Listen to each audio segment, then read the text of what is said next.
अरे दिनू, मेरी एक बकरी कहाँ चली गई? वो तो यहीं पर घास खा रही थी, लेकिन अचानक से वो कहाँ जा सकती है? अरे भाई, मेरे ख्याल से तुम्हारी बकरी उस ओर को गई है।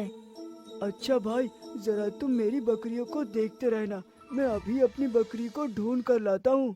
इतना बोलकर श्याम अपनी बकरी को ढूंढने के लिए आगे बढ़ता है।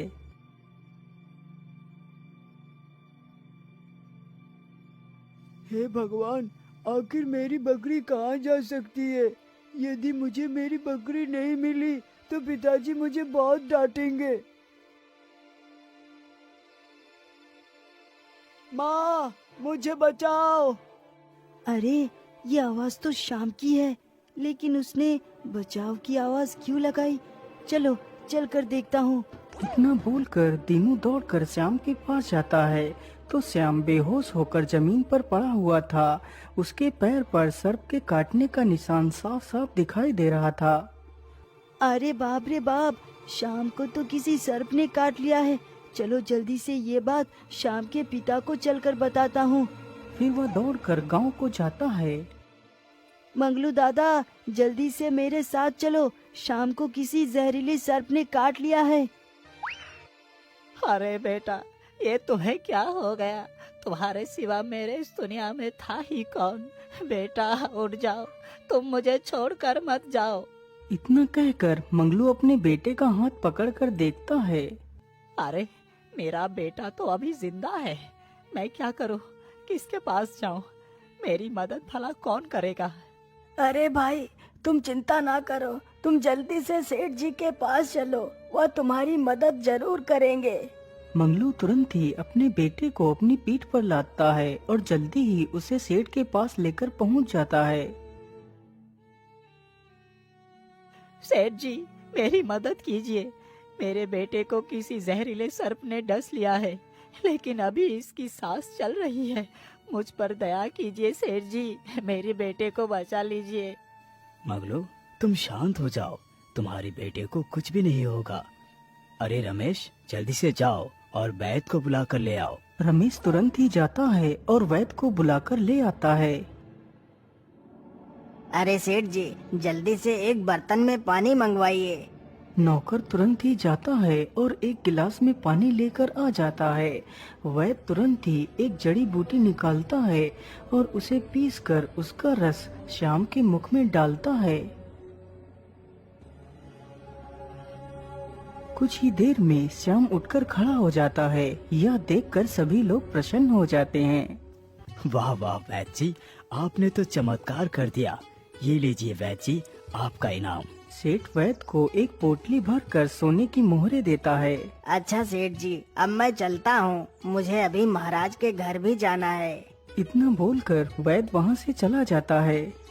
सेठ जी, आपका बहुत बहुत धन्यवाद। यदि आप नहीं होते तो मैं अपने पुत्र को कभी नहीं बचा पाता। आप मेरे लिए भगवान के समान हैं। मैं आपका ये कर्ज अपनी जान देकर भी नहीं चुका सकता मालिक। नहीं नहीं मंगलू, तुम ये कैसी बात कर रहे हो? ईश्वर ने मुझे इस लायक बनाया है कि मैं आप सभी की मदद कर पाता हूँ। ये सब कुछ ऊपर वाले का आशीर्वाद है। आप धन्य है सेठ जी, आप धन्य है। आपके जैसा कोई नहीं। ईश्वर करे आपकी सारी इच्छाएं पूर्ण हो। मंगलू के मुख से यह बात सुनकर सेठ उदास हो जाता है। सेठ की उदासी का कारण था कि उसकी कोई संतान नहीं थी। वह हमेशा ईश्वर से संतान की ही कामना करता था।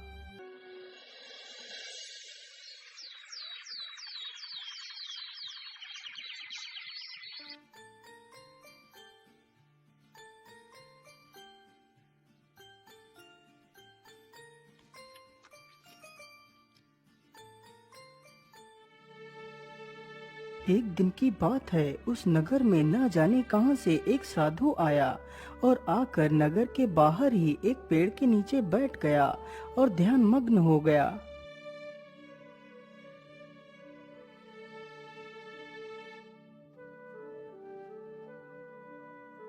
इसी प्रकार वह साधु प्रत्येक दिन उस पेड़ के नीचे आता और ध्यान मग्न होकर बैठ जाता।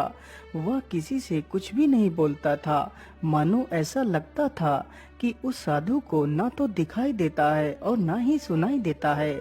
लेकिन जब से वह साधु उस गांव में आया था, तब से उस गांव में सुख और समृद्धि बढ़ गई थी।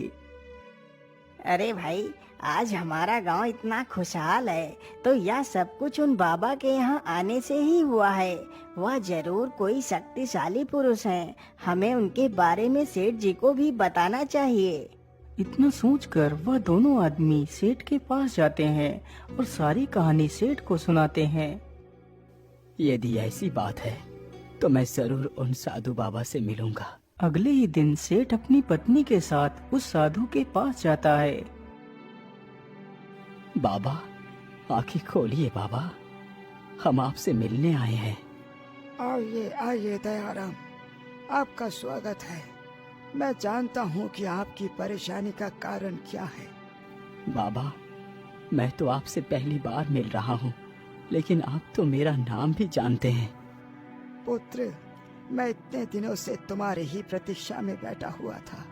बाबा, यदि आप सब कुछ जानते हैं तो आप ये भी बता दीजिए, क्या मेरे नसीब में संतान का सुख नहीं है?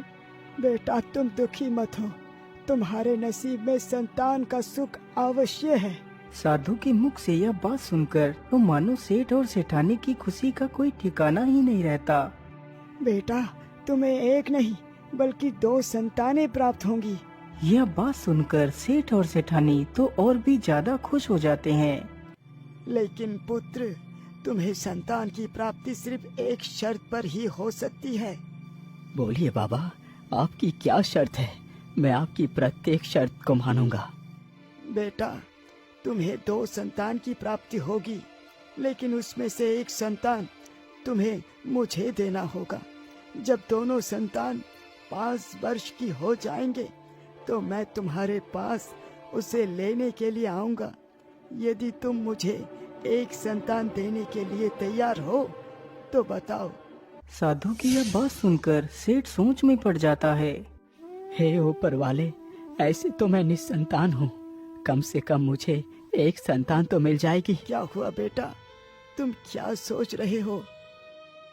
कुछ नहीं बाबा, मुझे आपकी शर्त मंजूर है।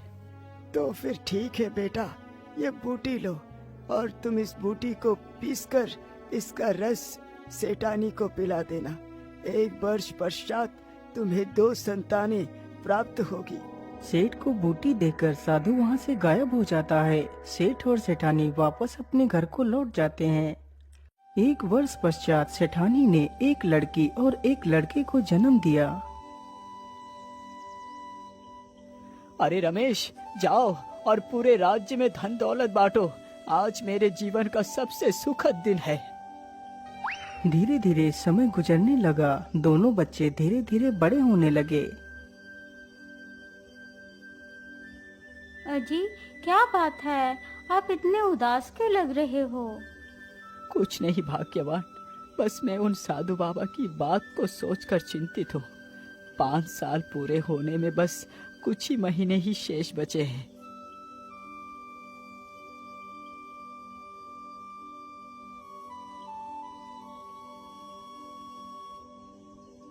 5 साल जैसे ही गुजरते हैं तो वह साधु सेठ के घर पहुंच जाता है।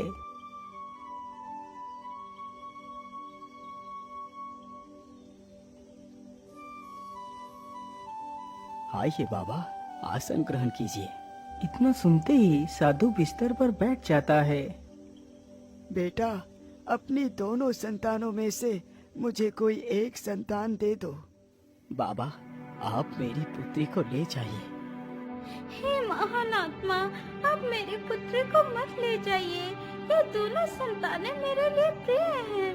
मेरे संतानों को छोड़कर चाहे आप मेरा सब कुछ ले जाइए, लेकिन मेरे संतानों को मुझसे अलग न कीजिए। बेचारी सेठानी साधु के सामने गिड़गिड़ाने लगती है। यह देखकर साधु उठकर खड़ा हो जाता है। पुत्री, तुम मेरी मजबूरी को नहीं समझती। यदि मैं तुम्हारी संतान को नहीं ले गया तो कुछ ही वर्षों में ये सारा नगर नष्ट हो जाएगा।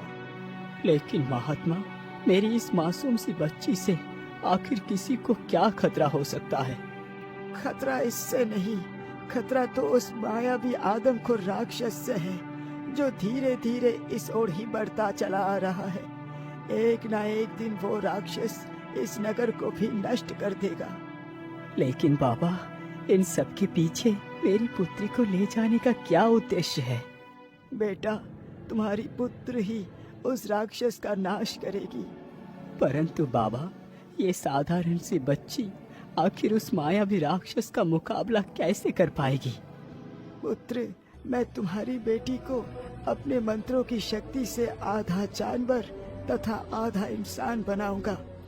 तब जाकर तुम्हारी पुत्री के हाथों उसका वध होगा, क्योंकि उस दानव को वरदान है कि उसे ना कोई जानवर मार सकता है और ना ही कोई इंसान मार सकता है। उसे यदि कोई मार सकता है तो वो सिर्फ वही जो आधा जानवर हो और आधा इंसान।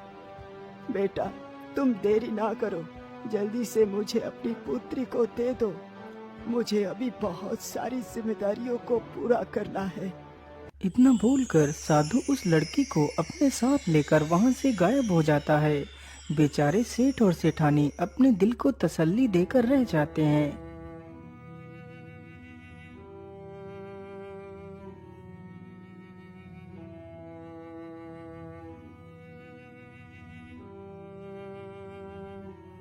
अरे भागो भागो, बचाओ बचाओ, अरे भागो।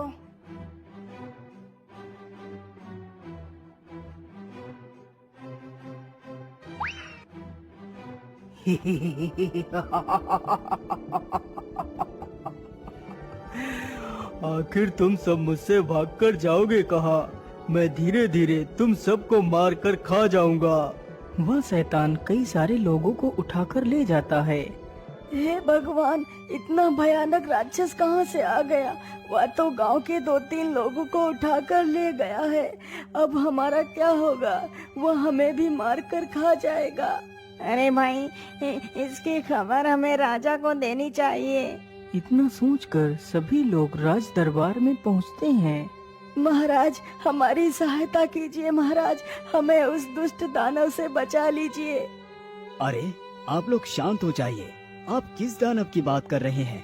राजा के पूछने पर सारे गांव के लोग राजा को उस राक्षस के बारे में बताते हैं। सैनिकों, तुम ढेर सारे लोग हथियारों के साथ जाओ और उस राक्षस को जिंदा या मुर्दा पकड़कर मेरे पास लेकर आओ। राजा